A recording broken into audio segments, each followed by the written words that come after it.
Hello mga Marites! So, diba? So, for today's video, gagawa tayo ng panna cotta. So, ano lang siya, kung tatanong kayo kung ano yung panna cotta, it's actually like, ano lang, gulaman.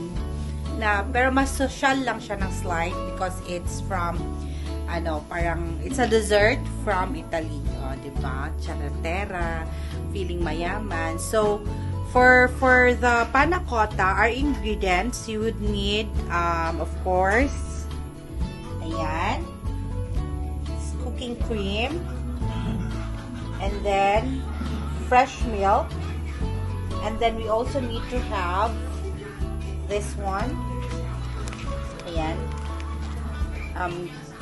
gelatin. So, pwede naman yung pwede naman kayong gumamit ng gulaman, and then, yeah, pero mas maganda yung gelatin kasi mas malambot. Sugar, white sugar, and the white sugar, and then, tawag ni vanilla. So, yan lang yung ingredients, guys, ng panna cotta.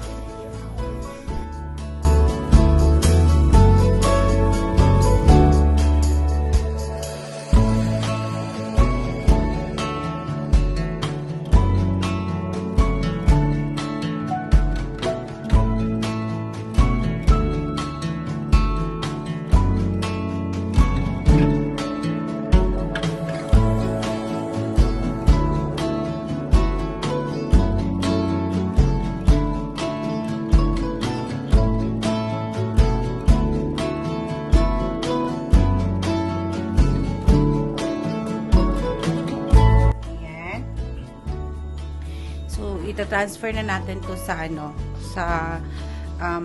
another container, and then syempre si-strain natin kasi baka merong mga particles pa na alam mo na hindi natunaw.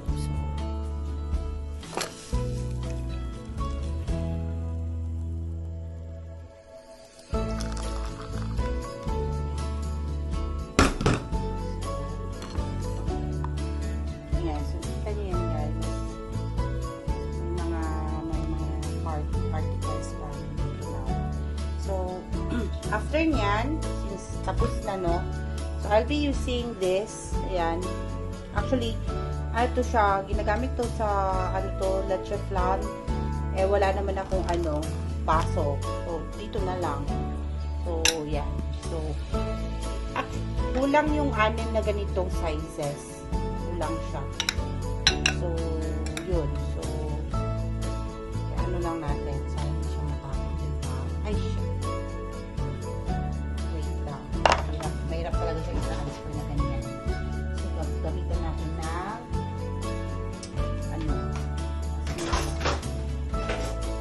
gamitan natin siya ng ganito.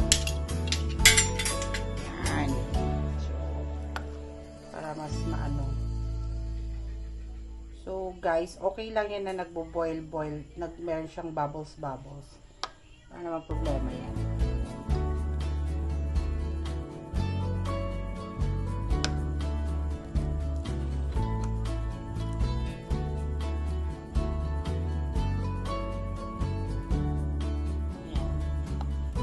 More than 6 yung magagawa nito. Pero 6 lang kasi meron ako.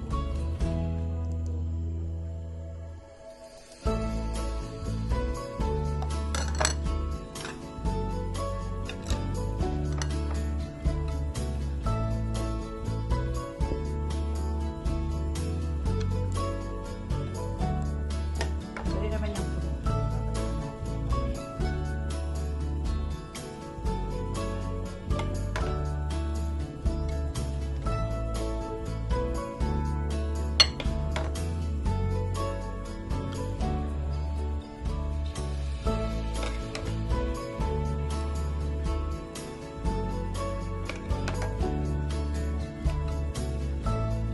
guys, hindi to parang yung gulaman na, alam mo yun, pag inayaan mo lang siya na mag-cool, titigas siya, hindi. So, if kailangan mo na siya, kasi handa mo to, may bisita ka, so, lagay nyo na lang muna lang sa freezer. So, yan na yung panna cotta natin. And then, ilalagay na lang natin to sa ref, no, later. Okay?